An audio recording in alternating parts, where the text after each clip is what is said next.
Hello friends, welcome back to my channel. ఈరోజు మనం చూడబోతున్నది Rolex watches గురించి. ఎందుకు ఇవి లగ్జరీ ప్రపంచంలోనే నెంబర్ 1 అవుతున్నాయి మరియు హ్యాన్స్ విల్స్ట్రాప్ అనే విజనరీ ఈ బ్రాండ్ని ఎలా రాసుకున్నారో తెలుసుకుందామా? బిలీవ్ మీ, ఇది కేవలం ఒక వాచ్ స్టోరీ మాత్రమే కాదు, ఇది ఒక ఫ్యాషన్, ఇన్నోవేషన్ మరియు లీగసీ కథ. సో స్టోరీలోకి వెళ్ళే ముందైతే ఒక లైక్ అయితే చేసేయండి, మరింత మందికి అయితే వెళ్ళిద్ది. ఇప్పటికీ అప్పటికి ఎప్పటికైనా సరే 1905లో హ్యాన్స్ విల్స్ట్రాప్ లండన్లో ఆల్ఫ్రెడ్ డేవిస్తో కలిసి ఒక చిన్న వాచ్ కంపెనీని ప్రారంభించాడు. అప్పట్లో ఎక్కువ మంది పాకెట్ వాచెస్ను వాడేవారు. రిస్ట్ వాచెస్ అంతగా ప్రాచుర్యం పొందలేదు. హ్యాన్స్కి ఒక ఐడియా ఉంది. I want watches that are accurate, reliable and perfect for everyday use. అలా 1908లో హ్యాన్స్ ఒక short, catchy, easy to pronounce brand name create చేశాడు. దాని పేరే రోలెక్స్. ఎవరికైనా సరే పలికేటట్టు సింపుల్గా ఉండేలాగా.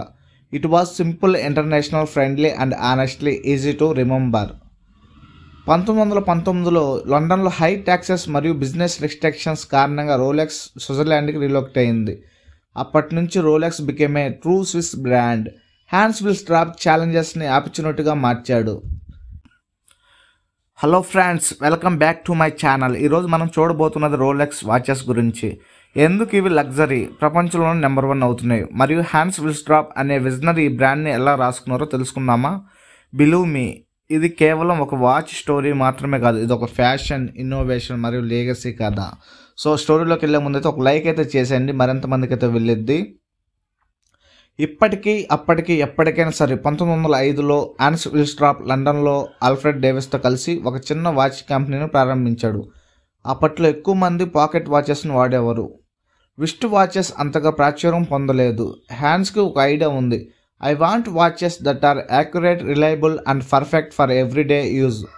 అలా 1908లో హ్యాన్స్ ఒక short, catchy, easy to pronounce brand name create చేశాడు. దాని పేరే రోలెక్స్. ఎవరికైనా సరే పలికేటట్టు సింపుల్గా ఉండేలాగా. It was simple, international, friendly and honestly easy to remember. 1919లో లండన్లో హై ట్యాక్సెస్ మరియు బిజినెస్ రిస్ట్రిక్షన్స్ కారణంగా రోలెక్స్ స్విట్జర్లాండ్కి రీలొకేట్ అయింది. అప్పటి నుంచి Rolex became a true Swiss brand. Hans Wilsdorf ఛాలెంజెస్ని ఆపర్చునిటీగా మార్చాడు. 1926 oyster case, first waterproof watch in the world. Tiny sealed case, dustproof, waterproof. Mercedes Gleitze English channel cross చేసినప్పుడు Rolex ఓస్టర్తో publicity boom అయింది.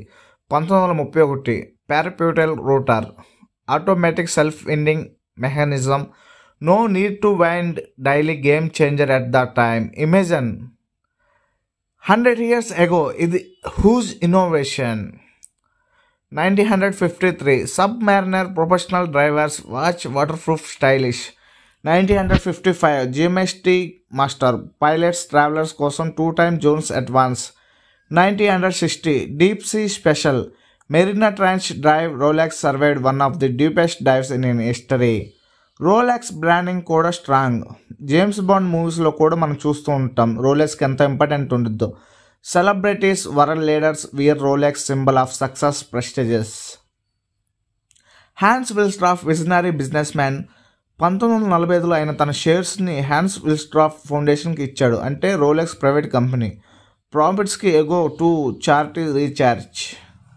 Precision, craftsmanship, innovation, durability. A Rolex is not just a watch, it tells a story, status, legacy.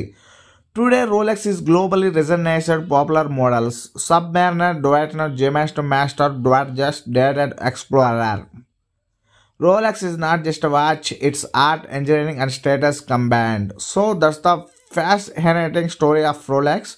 From a small London company to a global luxury icon. Which Rolex is your dream watch? Comment below. ఇలాంటి interesting stories కోసం subscribe, hit the bell icon. Natural process after important facts. Use hand gestures while talking about watches models.